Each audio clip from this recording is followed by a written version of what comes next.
جن کی لاشوں کو ہسپتال کے سرد خانوں میں چھپا کے رکھا گیا تھا وہ آہستہ آہستہ سامنے آ رہی ہیں۔ شہید راشد ولد شبیر کی جو لاش ہے وہ Pakistan Institute of Medical Sciences PIMS سے برآمد ہوئی ہے۔ تو غسل دینے والے نے محسوس کیا کہ لاش مکمل طور پہ اکڑی تھی۔ میرے کانوں میں تو یہ بات بھی پہنچی ہے ایک بہت ہی کریڈیبل سورس سے۔ علی امین گنڈا پور اور اسد کیسر صاحب کمپنسیشن 1 کروڑ روپے کی آفر کر رہے ہیں ان تمام خاندانوں کو۔ پاکستان کے جنرل صاحبان جو ہیں وہ افغانستان کو ایک نئے دشمن کے روپ میں دیکھنا بھی چاہتے ہیں، بنانا بھی چاہتے ہیں، دنیا کو بھی دکھانا چاہتے ہیں۔ جرنیل صاحبان نے وہ دشمن اب تراش خراش کے تیار کر ہی لیا ہے جس کی ان کو تلاش تھی۔ اب وہ ٹی ٹی پی کو ایکٹیولی طور پہ سپورٹ کریں گے۔ فارمر پرائم منسٹر جناب منموہن سنگھ انتقال کر گئے، 92 برس ان کی عمر تھی۔ منموہن سنگھ نے ایک سٹیٹمنٹ دی تھی، He will be kinder to me. Donald Trump نے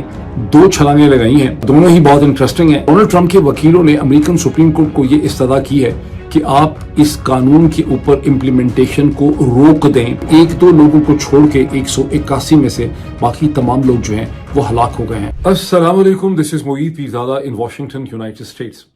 آج 29 دسمبر 2024 ہے، اتوار کا دن ہے۔ اس وقت میرے سامنے پاکستان کے حوالے سے، افغانستان کے حوالے سے، ہندوستان کے حوالے سے، امریکہ کے حوالے سے، ساؤتھ کوریا کے حوالے سے بہت سی اہم ڈیولپمنٹس و خبریں ہیں۔ لیکن سب سے پہلے میں چاہتا ہوں کہ آپ اس چیز کو ایبزارب کریں کہ شہدائے اسلام آباد 26 نومبر 2024 کو اسلام آباد میں جو قتل عام کیا گیا ڈی چوک کے آگے پیچھے خونی چوک کے شہداء پہ، وہ جو شہید ہیں جن کی لاشوں کو ہسپتال کے سرد خانوں میں چھپا کے رکھا گیا تھا وہ آہستہ آہستہ سامنے آ رہی ہیں۔ اور یہ ہو رہا ہے اس وقت جبکہ پاکستان کے معزز D G I S P R general Sharif Ahmed صاحب کی جو ایک تاریخی پریس کانفرنس تھی، مذہق خیز انداز کی پریس کانفرنس، جس میں انہوں نے یہ دعویٰ کیا تھا کہ جو سیکیورٹی کے ادارے تھے ان کے پاس تو کوئی اسلحہ اور ایمونیشن تھا ہی نہیں، اور جو افواج پاکستان کے دستے تھے تو وہ محض وہاں پہ ریڈ زون کی حفاظت کے لیے آئے ہوئے تھے، اور باوجود اس کے کہ ان کے سامنے جو 2 درجن یا اس سے زیادہ صحافی بیٹھے تھے ان میں سے ہر شخص اس حقیقت سے واقف تھا کہ وہاں پہ گولی چلی ہے، گولی ہی نہیں چلی، وہاں پہ ایک پورا ملٹری آپریشن ہوا ہے، لیکن کسی کو ہمت نہیں ہوئی کہ جنرل صاحب کے ساتھ کوئی تیکھا سا سوال، مشکل سوال اس حوالے سے پوچھ سکے۔ لیکن ابھی گزشتہ 24 گھنٹوں میں مجھے اس کا بعد میں پتہ چلا، جب میں نے پچھلا ویلاگ کیا اس وقت میرے یہ نالج میں نہیں تھا، لیکن پچھلے 24 گھنٹوں میں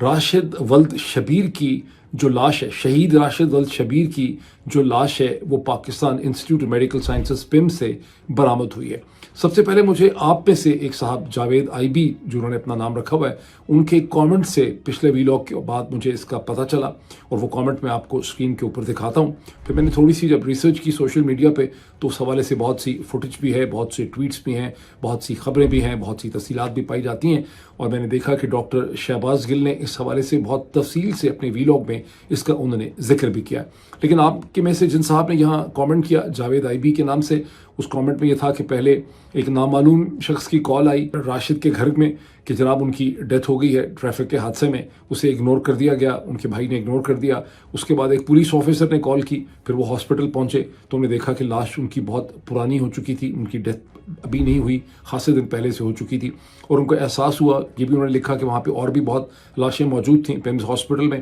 یہ معلوم نہیں کس حوالے سے تھیں، اور پھر یہ کہ انہوں نے لاش کے اوپر کلیئرلی بلٹ انجری جو ہے ران کے اوپر in the lower part of the body جو ہے انہوں نے دیکھی، اور میرا خیال ہے کہ یہ ڈیتھ جو ہے اگر یہ جس طرح سے صحیح ڈسکرائب کیا جاتا ہے، جو مجھے سمجھ آ رہی ہے as a doctor, as a x physician, کہ فیمورل آرٹری جب آپ کی اڑ جائے گولی لگنے سے، اور فیمورل آرٹری اڑنے سے جس قسم کی بلیڈنگ ہوتی ہے اس سے ڈیتھ ہو جاتی ہے، بیکاز لاس آف بلڈ جو ہے وہ بہت تیزی سے ہوتا ہے۔ بعد میں جب ان کو غسل دیا گیا شہید راشد ولد شبیر کو، تو غسل دینے والے نے محسوس کیا کہ لاش مکمل طور پہ اکڑی ہوئی تھی، اسٹف تھی، اور اس کے بارے میں لوگوں کا انالیسس یہی ہے کہ یہ ایک سرد خانے میں بہت دیر سے ان کی لاش جو ہے وہ موجود تھی، فروزن تھی، فریز ہو چکی ہوئی تھی۔ اب یہ کیسے پتہ ہے کہ 26 نومبر سے ان کا تعلق تھا؟ بیکاز یہ 26 نومبر ہی کے لیے گھر سے نکلے تھے اس ریلی اور دھرنے کے لیے، اور اسی سے ان کا تعلق تھا۔ اب یہ ڈیولپمنٹ تو آپ نے ایبزارب کر لی، کچھ میں نے چیزیں بھی آپ کو اسکرین کے اوپر دکھا دیں۔ پاکستان تحریک انصاف کا اس کے حوالے سے کیا موقف اور کیا رول ہے؟ تحریک انصاف نے ایک نئی ویڈیو بھی نکالی ہے جس پہ وہ ایک بار پھر کہہ رہے ہیں کہ ہمارے حساب سے کنفرم ڈیتھس جو ہیں وہ 13 ہیں، 160 یا 70 لوگ جو ہیں وہ زخمی ہیں، اور 47 لوگ وہ کہتے ہیں کہ مسنگ ہیں۔ اب یہ 47 کے فگر پہ وہ کیسے پہنچے ہیں اس کو ذرا ذہن میں رکھیے۔ 2 دن پہلے میں ایک ڈنر پہ گیا، وہاں ایک بڑے انٹیلیجنٹ امریکن اینالسٹ اور آبزرور بھی تھے جن سے آپ واقف نہیں ہیں، لیکن وہ پاکستان کی صورتحال کو بہت غور سے دیکھتے ہیں اور امریکن سسٹم سے بھی بہت اچھی طرح سے واقف ہیں. انہوں نے مجھے کہا کہ مجھے کبھی کبھی پاکستان تحریک انصاف کی جو لیڈرشپ ہے ساری، اس کی جو پولیٹیکل حکمت عملی ہے، اس کی سوچ یا اس کی جو ایکٹیویٹی ہے، مجھے اس کو دیکھ کے بہت زیادہ پریشانی ہوتی ہے. It's a sort of a puzzle for me, it's a mystery for me. میں نے کہا کیا اس کا مطلب ہے؟ انہوں نے کہا کہ 8 فروری 2024 کے الیکشن کو جس طرح سے لوٹا گیا، یہ ایک بہت بڑا واقعہ تھا. جب بھی کسی الیکشن کو دنیا میں کہیں پر بھی تاریخ پوری آپ دیکھ لیں کہ جب بھی کسی الیکشن کو اس طرح سے لوٹا جاتا ہے اور اتنا ویزیبل ہوتا ہے کہ آدھی رات تک پاکستان کے تمام ٹیلی ویژن چینل جو ہیں وہ نتائج دے رہے تھے، 70-75% رزلٹ دے چکے تھے. لیکن ہونا تو یہ چاہیے تھا کہ پاکستان تحریک انصاف جو ہے وہ اگلے دن لوگوں کو سڑکوں پہ لے آتی، انہیں انسپائر کرتی، موٹیویٹ کرتی، بیٹھ جاتی، کھپ ڈالتی. بیکاز اس وقت ظاہر ہے کہ ایک موبلائزیشن ہوئی تھی الیکشن کے لیے، کروڑوں لوگ اپنے گھروں سے باہر نکلے تھے. اور ان کا کہنا یہ تھا کہ تاریخ پہ اگر آپ ایک نظر دوڑائیں تو انہوں نے کہا کہ خود پاکستان کی اپنی تاریخ جو ہے اس میں 1977 کی جو موومنٹ تھی پی این اے کی، وہ ایک فلاڈ رگڈ الیکشن کے نتیجے میں ہی کھڑی ہوئی تھی. لیکن دنیا میں اور بھی ایسی بہت سی ایگزامپلس ہیں. تو ان کا کہنا تھا کہ پاکستان تحریک انصاف کی لیڈرشپ نے اگلے 24-48 گھنٹوں تک لیڈرشپ پرووائڈ ہی نہیں کی. پھر انہوں نے ایگزامپل دی کہ میں یہ ایکسپیکٹ کرتا تھا کہ جس قسم کا میسیکر ہوا اسلام آباد میں 26 نومبر پہ، اس پہ پاکستان تحریک انصاف کی لیڈرشپ ہر 4-5 گھنٹوں کے بعد انٹرنیشنل میڈیا کے لیے، پاکستان کے میڈیا کے لیے پریس کانفرنسز کرے گی، لوگوں کو ٹیلیکس اور خبریں اور ٹیلی گرام بھیجے گی، ان سے خبریں شیئر کرے گی تاکہ ان کو بتائے گی کہ ہمارے پاس کیا انفارمیشن ہے، مزید انفارمیشن کیا آئی ہے، تاکہ دنیا کو اس کے حوالے سے کچھ پتہ چل سکے. لیکن ان کا کہنا تھا کہ مجھے مایوسی یہ ہوئی کہ پاکستان تحریک انصاف کی لیڈرشپ نے اس حوالے سے کچھ بھی نہیں کیا. اب یہ میں فیصلہ آپ کے اوپر چھوڑتا ہوں کہ آپ پاکستان تحریک انصاف کی جتنی بھی لیڈرشپ ہے، عمران خان تو ظاہر ہے جیل میں، اس کی جو پرفارمنس ہے ان ایشوز کے اوپر یا اس کی جو بھی ایک سٹینڈنگ ہے اسے آپ کیسے دیکھتے ہیں؟ پرسنلی میں سمجھتا ہوں کہ پاکستان تحریک انصاف کی لیڈرشپ گھبرائی ہوئی ہے، پریشان ہے، اس کی بڑی لمیٹیشنز ہیں، اس کی بڑی مصلحتیں ہیں، اس کی بڑی کمزوریاں ہیں، اور بہت سی چیزوں کو میرا خیال ہے یہ ٹھیک طرح سے سمجھ بھی نہیں پاتے. اور یہ اس قسم کی جو جنگ ان کے اوپر امپوز کر دی گئی ہے، یہ ذہنی طور پر کبھی اس جنگ کے لیے تیار بھی نہیں تھے. اسی کانٹیکسٹ میں یہ جو ویڈیو رپورٹ مزید بار بار کہا جاتا ہے، جس میں یہ کہا جا رہا ہے کہ 47 لوگ مسنگ ہیں، یہ 47 کا فگر مجھے بہت عجیب اس لیے لگتا ہے کہ جو لوگ، یعنی پولیس کی جو رپورٹ تھی، آپ یہ دیکھیے 25 تاریخ کی رات کو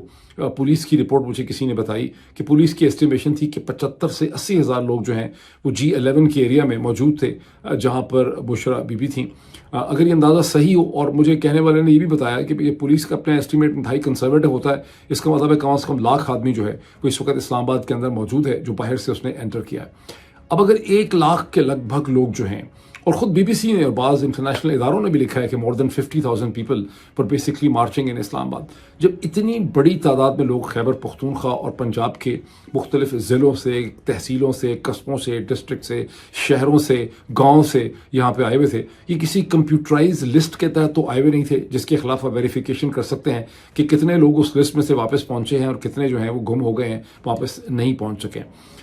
تو کیسے پاکستان تحریک انصاف نے یہ ویریفائی کر لیا ہے کہ 47 لوگ ہی مسنگ ہیں؟ اور اس کے درمیان ایک اور چیز یہ ڈال دیں کہ میرے کانوں میں تو یہ بات بھی پہنچی ہے ایک بہت ہی کریڈیبل سورس سے کہ علی امین گنڈا پور اور اسد کیسر صاحب جو ہیں وہ کمپنسیشن 1 کروڑ روپے کی آفر کر رہے ہیں ان تمام خاندانوں کو جو یہ کلیم کرتے ہیں کریڈیبل طریقے سے کہ ہمارے پیارے واپس نہیں آئے، گم ہو گئے. تو میں نے پوچھا کہ اس کا کیا مطلب ہے کہ صرف ان 13 لوگوں کو کمپنسیشن دے رہے ہیں جن کہ FIR نہ درج کریں؟ انہوں نے کہا نہیں، ایسا نہیں ہے، وہ تمام خاندان جن کے لوگ جو ہیں وہ مسنگ ہیں، کہ گم ہیں یا لگتا ہے کہ شہید ہو گئے ہیں، انہیں علی امین گنڈا پور اور اسد کیسر جو ہیں وہ کمپنسیشن دے رہے ہیں خاموشی سے، in return, in leave of کہ آپ اس کے بارے میں پبلک میں ڈیکلیریشن نہ کریں، اس کی FIR درج نہ کریں.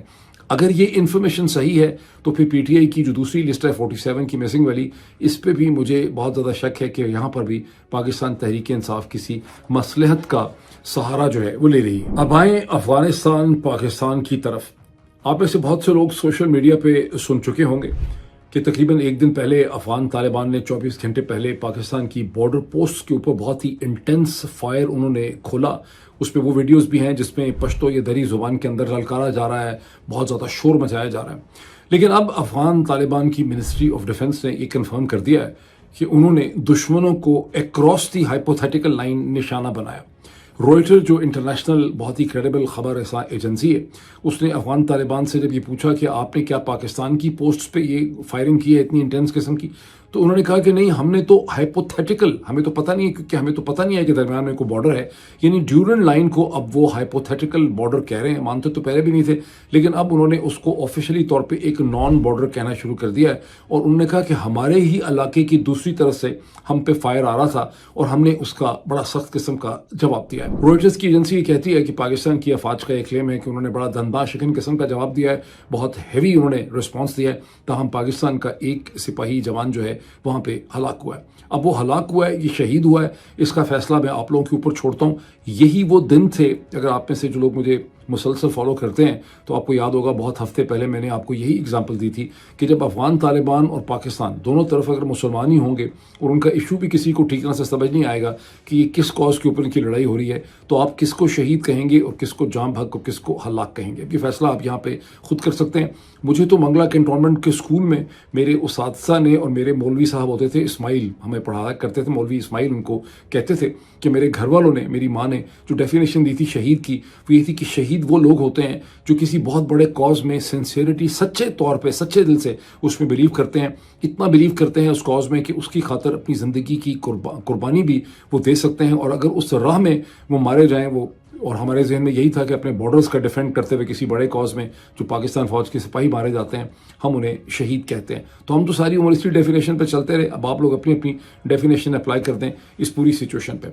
اب یہ معاملہ ہے کیا؟ لگتا یہ ہے کہ ہم نے اور ہمارے جرنیل صاحبان نے وہ دشمن اب تراش خراش کے تیار کر ہی لیا ہے جس کی ان کو تلاش تھی۔ ونس اگین میں آپ کو یاد کرواؤں گا کہ کم از کم بھی 15 مہینے سے 16 مہینے سے میں یہ کہہ رہا ہوں اسی یوٹیوب چینل پہ کہ پاکستان کے جرنیل صاحبان جو ہیں وہ افغانستان کو ایک نئے دشمن کے روپ میں دیکھنا بھی چاہتے ہیں، بنانا بھی چاہتے ہیں، دنیا کو بھی دکھانا چاہتے ہیں۔ مجھے لگتا ہے کہ اس میں اب انہوں نے خاصی کامیابی حاصل کر لی ہے۔ اب انہوں نے ایک ایسی صورتحال پیدا کر دی ہے، انہوں نے افغان طالبان کو ہیوملیٹ کر کے، ذلیل کر کے، بار بار تابڑ توڑ حملے کر کے اب یہ ان کو ایک ایسی جگہ پہ لے آئے ہیں کہ انہوں نے بھی آگے سے ایک اعلان جنگ کر دیا ہے، اور وہ اعلان جنگ ظاہر ہے ان کے پاس ایئر فورس نہیں ہے، ان کے پاس ماڈرن میسلز نہیں ہیں، ڈرونز نہیں ہیں، آرٹلری نہیں ہے، انفینٹری نہیں ہے، تو وہ ان کے ساتھ اس طرح سے تو نہیں لڑ سکتے۔ مجھے جو سمجھ آ رہی ہے، جو خطرناک بات لگ رہی ہے کہ وہ ٹی ٹی پی کی انسرجنسی کو اگر پہلے سپورٹ نہیں کرتے تھے، صرف برداشت کر رہے تھے اور ٹی ٹی پی کے خلاف کارروائی نہیں کر رہے تھے، اب وہ ٹی ٹی پی کو ایکٹیولی طور پہ سپورٹ کریں گے،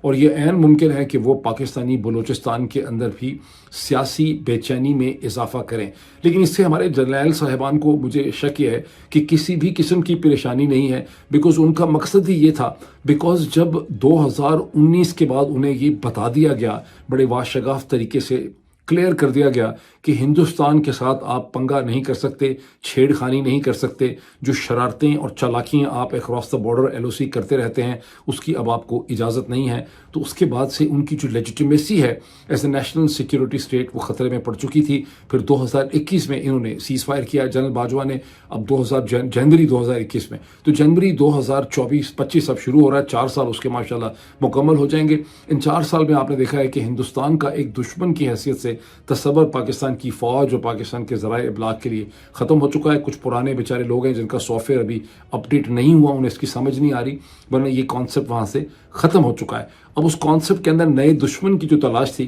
اس میں افغان طالبان بالکل فٹ ہو گئے ہیں۔ یہ ایک ایسی زبردست قسم کی کہانی ہے جس کو بہت آسانی سے آپ سینٹ کام کو، سی آئی اے کو، امریکہ کے ذرائع ابلاغ کو بیچ سکتے ہیں، کیونکہ افغان طالبان کی داڑیاں بھی ہیں، مونچھیں ان کی نہیں ہوتی ہیں، وہ اسلامسٹ لگتے ہیں، پریمیٹیو ہیں، میڈیول ہیں، اور پاکستان کو ظاہر ہے ان سے بہت بڑا خطرہ ہے، وہ پاکستان کے پیچھے ہیں اور پاکستان کے اندر پوری بغاوت، انسرجنسی اور دہشت گردی وغیرہ کو وہ سپورٹ کر رہے ہیں۔ تو یہ کہانی کا سودا جو ہے وہ خاصا بیچا جا سکتا ہے۔ چند الفاظ میں ہندوستان کے حوالے سے کہہ دوں کہ جب پلوامہ کا واقعہ، جو مجھے آج تک نہیں سمجھ آیا کہ کس نے کیا، ہم نے کیا، انہوں نے خود کیا، یہ ہو گیا، اس کے بعد نریندر مودی نے ایبٹ آباد کے اندر جو انڈین ایئر فورس کی اسٹرائک کی تھی آئی تھنک 26 فروری 2019 کو، اور اس کے بعد ابھی نندن کے گر جانے کے بعد ایک بڑی ڈیفیکلٹ سی situation prime minister Narendra Modi کے لیے سیاسی طور پہ بن گئی۔ تو نریندر مودی جو ہے وہ اس وقت اتنے طیش میں آ چکے تھے، اتنے پریشان بھی تھے، طیش میں بھی تھے کہ انہوں نے باقاعدہ اپنی ایئر فورس کو کہہ دیا تھا، اپنی آرمی کو کہہ دیا تھا کہ 8 ٹارگٹس کو لاک کر لیا گیا تھا پاکستان میں کروز میسلز مارنے کے لیے۔ یہ وہی سرکمسٹانسز ہیں جس میں اب جو آپ کے نیشنل اسمبلی کے اسپیکر ہیں جناب ایاز صادق صاحب، ان کا وہ مشہور جملہ کہ جنرل باجوہ جو ہے ان کے چہرے پہ ہوائیاں اڑ رہی تھیں، پسینہ تھا، ماتھے کے اوپر ٹانگیں کانپ رہی تھیں، وہ انہوں نے اس وقت کامنٹ کیا تھا جو ہمیں سب کو بہت برا لگا تھا. لیکن سبسیکوئنٹلی اجے بسیریا جو ہندوستان کے اس وقت ایکٹنگ ہائی کمشنر تھے لیکن تھے دلی میں، انہوں نے اپنی کتاب لکھی بعد میں اینگر مینجمنٹ، اور بہت سے انہوں نے ٹی وی انٹرویوز بھی دیے جس میں وہ بتاتے ہیں کہ کس طرح سے پاکستان کی فوج اور ڈیسیجن میکر جو ہیں وہ ذہنی طور پہ بالکل سرنڈر کر چکے تھے، بہت گھبرا چکے تھے، وہ بہت پریشان تھے نریندر مودی کی تھریٹ سے. میں نے یہ بھی سنا ہے، ظاہر ہے کہ یہ بالکل 100% تو ویریفائی نہیں کیا جا سکتا، کہ ٹرمپ ایڈمنسٹریشن کی طرف سے بھی پاکستان کی فوج کو اسٹیج کے اوپر یہ کلیئر کر دیا گیا تھا کہ ہینڈز آف انڈیا، دوبارہ اگر آپ لوگوں نے اس قسم کا کوئی پنگا کرنے کی کوشش کی تو اس کے نتائج آپ کے لیے ٹھیک نہیں نکلیں گے. باٹم لائن کیا ہے؟ باٹم لائن یہ ہے کہ ظاہر ہے ایک نیشنل سیکیورٹی اسٹیٹ کو ایک دشمن کے تصور کی بڑی شدید ضرورت ہے، ورنہ آپ اپنے پورے ملٹری انڈسٹریل کمپلیکس کو، 5-6 لاکھ کی فوج کو، اس کے خرچے بجٹس کو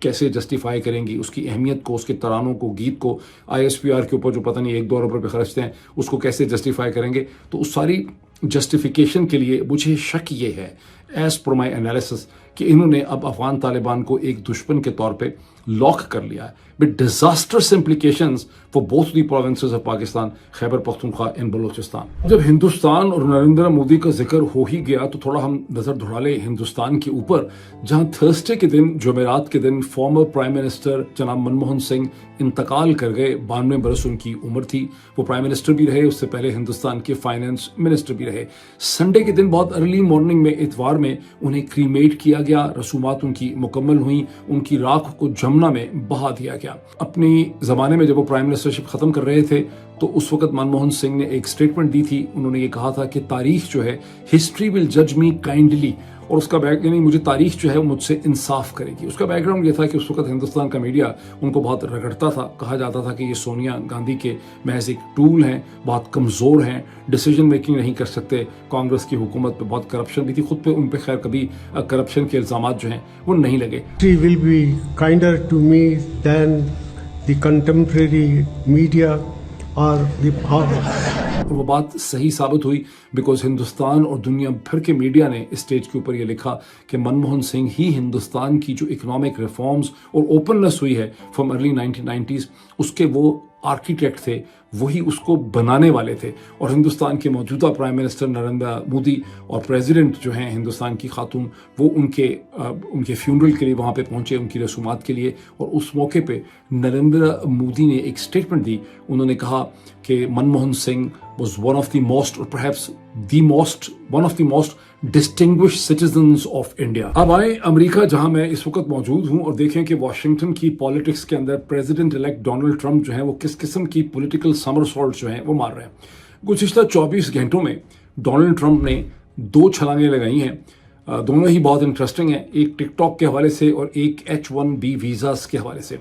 ٹک ٹاک کے حوالے سے بھی انٹرسٹنگ ہے بہت، لیکن وہ اتنی خطرناک ان کی سیاست کے لیے نہیں ہوگی. H-1B والی جو چھلانگ ہے وہ ان کی سیاست پہ اس کے بڑے اثرات جو ہے وہ مرتب ہو سکتے ہیں. اس لیے جو پہلے ہلکی چھلانگ ہے ٹک ٹاک کی، اس کا تھوڑا سا میں ذکر کر لوں. گزشتہ 24 گھنٹے میں ڈونلڈ ٹرمپ کے وکیل امریکن سپریم کورٹ کے سامنے پیش ہوئے، اور وہاں پہ انہوں نے کہا کہ امریکن سپریم کورٹ جو ہے وہ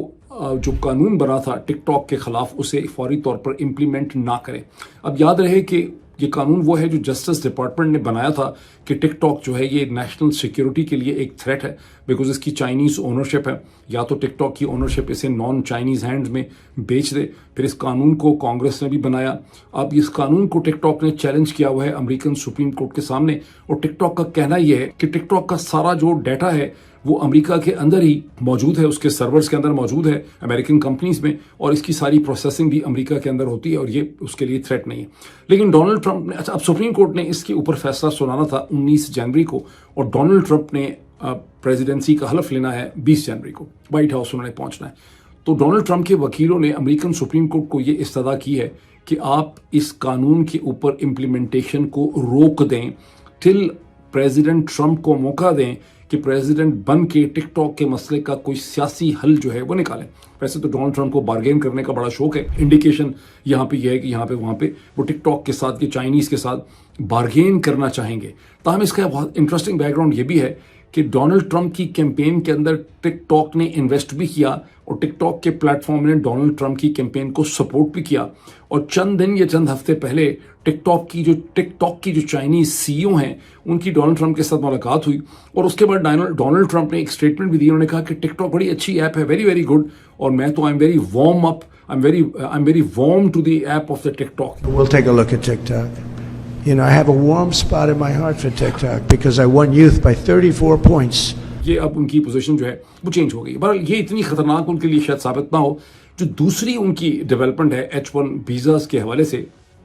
وہ خاصی انٹرسٹنگ بھی ہے, وہ چھلانگ بھی بہت بڑی ہے, اور وہ ان کی سیاست پہ اس کے خاصے اثرات جو ہے وہ مرتب ہو سکتے ہیں. سوال یہ پیدا ہوتا ہے کہ یہ H1B ویزاز کا معاملہ جو ہے یہ اتنا سیریس, نازک اور سینسٹیو کیوں ہے امریکن پالیٹکس میں؟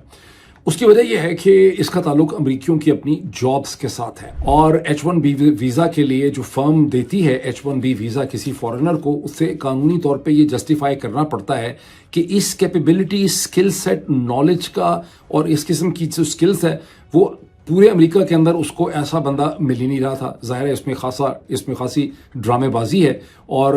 جتنا بھی سپورٹ بیس ہے ڈونلڈ ٹرمپ کا, میک امریکہ گریٹ اگین, خود ڈونلڈ ٹرمپ جو ہیں وہ بار بار یہ کہتے رہے ہیں, وہ یہ سمجھتے رہے ہیں کہ یہ ٹیک انڈسٹری اور امریکہ کی کارپوریشنز جو ہیں یہ ڈرامے بازی کرتی ہیں, اور کون سا کوئی آئنسٹائن جو ہے اس نے ہندوستان یا چین سے آنا ہوتا ہے, کیسے آپ اتنی آسانی سے جسٹیفائی کر لیتے ہیں, ہزاروں لوگوں کو H1B ویزا دیتے ہیں. اور ڈونلڈ ٹرمپ نے اپنی پچھلی جو پریزیڈنسی تھی اس میں H1B ویزاز کے خلاف ایک پوزیشن بھی لی. اس میں مشکلات بھی ہندوستان اور چین کے لیے, میرا خیال ہے چینی تو بالکل ہی فارغ ہو گئے ہیں H1B سے, لیکن ہندوستانیوں کے لیے بھی بہت زیادہ پرابلمز جو ہیں وہ کھڑے ہوئے. لیکن اب پھر کیا کیا؟ اب یہ ہوا کہ 22 دسمبر 2024 کو ڈونلڈ ٹرمپ نے سری رام کرشنان, جو ایک بڑے ینگ ہندوستانی وینچر کیپٹلسٹ ہیں انڈین اوریجن کے, جو خود H1B ویزا پہ انڈیا سے آئے ہیں, انہیں ان کا senior adviser to the president on artificial intelligence جو ہے ان کو انہوں نے نومینیٹ کر دیا. اس پہ جو میک امریکہ گریٹ اگین ماگا کی پوری کمپین ہے, ڈونلڈ ٹرمپ کا سپورٹ بیس ہے, اس میں ایک کھپ پڑ گئی کہ یہ ڈونلڈ ٹرمپ کس قسم کا ریورسل کر رہے ہیں, اور وہاں پر بڑی اسٹرانگ پوزیشن سامنے آئی. فار انسٹنس اسٹیو بینن جو ڈونلڈ ٹرمپ کے خود چیف اسٹریٹجسٹ رہ چکے ہیں فرسٹ پریزیڈنسی میں, جو ایک بڑے امریکہ کے بڑے انفلوئنشل پوڈ کاسٹر ہیں, اوپینین میکر ہیں, وال اسٹریٹ میں بینکر رہ چکے ہیں, میرا خیال ہے US نیوی کے اندر رہ چکے ہیں, انہوں نے اس پہ بڑی پوزیشن لی کہ یہ ساری کی ساری کارستانی جو ہے یہ ایلون مسک کی ہے اور یہ ٹیک انڈسٹری کی بدماشی ہے. اس حوالے سے اسٹیو بینن کا ایک سارٹ بڑا سننے والا ہے جس میں وہ کہتے ہیں کہ میں کون سا آئنسٹائن جو ہے وہ آ جاتا ہے جس کو آپ اس طرح سے ویزا دیتے ہیں, اور یہ در حقیقت صرف امریکن کی ان کی اس لیے ان لوگوں کو لے کر آتے ہیں کہ ان کو کم تنخواہیں دینی پڑتی ہیں, ان کو یہ بہتر کنٹرول کر سکتے ہیں, اور اس کے نتیجے میں امریکہ کے اندر جو پروفیشنلز ہیں ان کی جابس کو چوری کیا جاتا ہے, ان کو نقصان پہنچایا جاتا ہے. The whole thing about, oh, we want to get all this and they're only geniuses, that's H1B visas, that's not what it's about. It's about taking American jobs and bringing over essentially what become indentured servants at lower wages. Like I told those guys, remember, hey, if you got an Einstein every 25 years, come to us. Maybe we can make an exception for Einstein, maybe. اب جب Steve Benin نے یہ position لی, اور خالی Steve Benin نے نہیں لی, اور بڑے لوگ ہیں میگا کے جنہوں نے یہ پوزیشن لی, تو ایلون مسک نے دوسری طرف سے بڑی اسٹرانگ پوزیشن لے لی کہ H1B ویزا تو امریکہ کی ترقی کے لیے رسپانسبل ہے. H1 ویزا ہی تھا جس کی وجہ سے میں ساؤتھ افریقہ سے یہاں پہ آیا اور امریکہ میں آ کے کنٹریبیوٹ کر سکا. تو اب پچھلے 24 گھنٹوں میں لگ تو یہ رہا تھا کہ ایلون مسک ورسز میگا میں شاید ایلون مسک جو ہیں وہ کہیں مارے نہ جائیں, لیکن ایسا نہیں ہوا. ڈونلڈ ٹرمپ نے اپنا سارا وزن جو ہے وہ ایلون مسک کے پیچھے پھینک دیا, اور ہفتے کے دن انہوں نے نیو یارک پوسٹ جو ایک رائٹ آف دا سینٹر قسم کی پبلیکیشن ہے اسے انٹرویو دیتے ہوئے ڈونلڈ ٹرمپ نے کہا کہ میں تو H1B ویزاز کو خود بڑا پسند کرتا ہوں, یہ بڑی اچھی چیز ہے, میں نے تو خود مارا لوگوں کے اندر بہت سے H1B ویزاز والے لوگ جو ہیں میں نے امپلوائے کیے ہیں, وہاں پتہ نہیں کس کھاتے میں امپلوائے کیے ہیں, وہ کوکی ہو سکتے ہیں, وہاں پہ مارو لوگا میں کون سی ایسی ریسرچ ہو رہی ہے. بہرحال انہوں نے یہ پوزیشن لے لی. اب انہوں نے پوزیشن تو خیر یہ لے لی ہے, اور وقتی طور پہ اسٹیو بینن وغیرہ کو چپ ہونا پڑے گا, لیکن امریکہ کے اندر اس وقت بہت انٹرسٹنگ یہ ہے کیونکہ پولیٹیکل اینالسٹ یہ محسوس کرتے ہیں کہ اب فیصلہ یہ ہونا ہے کہ ماگا کی کیمپین اور ایلون مسک میں سے کس کی کھوپڑی بچے گی. اور زیادہ چانسز یہی ہیں کہ ایلون مسک بہت زیادہ دیر شاید ڈونلڈ ٹرمپ کے ساتھ سروائیو نہ کر سکیں. Elon Musk of Tesla, Elon Musk of Twitter and X. اس کی وجہ یہ ہے کہ ماگا کی کیمپین الٹیمیٹلی اپنا انفلوئنس جو ہے وہ ایکسرسائز کرے گی. تو لیٹس سی کہ اگلے چند ہفتوں یا مہینوں میں کیا ہوتا ہے. ویلاگ ہو تو لمبا گیا ہے، لیکن میں بہت ہی کوئکلی ذکر کر دوں کہ گزشتہ 24 گھنٹوں میں ساؤتھ کوریا میں ایک بہت ہی دردناک ٹریجڈی ہوئی، جب ایک بوئنگ جہاز جس میں 181 مسافر تھے جو بینکاک سے آ رہا تھا، وہ ساؤتھ کوریا کے ایئرپورٹ پہ لینڈ نہ کر سکا، کریش کر گیا. اس کا لینڈنگ گیئر نہ کھلا. پروبیبلی ان آل پروبیبلٹی اس کی وجہ یہ ہے کہ اس نے برڈز سکن کر لیے بوئنگ نے، کیونکہ ایک شخص جو اس جہاز میں تھا اس نے اپنی فیملی کو، اپنی بیوی یا اپنے گھر والوں کو اس نے ٹیکسٹ کیا کہ جہاز کے اندر برڈز سکن ہو گئے ہیں، جس کی وجہ سے اس کا لینڈنگ گیئر نہیں کھل رہا. In this may be my last message. اس سٹیج پہ ٹھیک طرح سے تو آپ کو 100% تو ڈیڈ باڈیز ریکور نہیں ہوئی، لیکن بدقسمتی سے پریزیوم یہی کیا جا رہا ہے کہ 1-2 لوگوں کو چھوڑ کے 181 میں سے باقی تمام لوگ جو ہیں وہ ہلاک ہو گئے ہیں. کہ ساؤتھ افریقہ کی ایویشن ہسٹری میں 30-35 برس کے بعد سب سے خطرناک ایکسیڈنٹ ہے. اس سے پہلے غالباً 30 ایئرز پلس بھی کوئی ایسا ایکسیڈنٹ ہوا تھا جس میں جو 200 سے زیادہ لوگ جو ہیں وہ جاں بحق ہوئے تھے، مارے گئے تھے. اب ایک بہت بڑا سوال ہے کہ اتنی ایڈوانسمنٹ کے باوجود جو برڈز کی سکن کا مسئلہ ہے اسے ابھی تک بوئنگ انڈسٹری یا ایویشن انڈسٹری اس کا کوئی حل کیوں نہیں نکال سکی. ابھی اتنا ہی، پھر آپ سے ملاقات ہوتی. Thank you.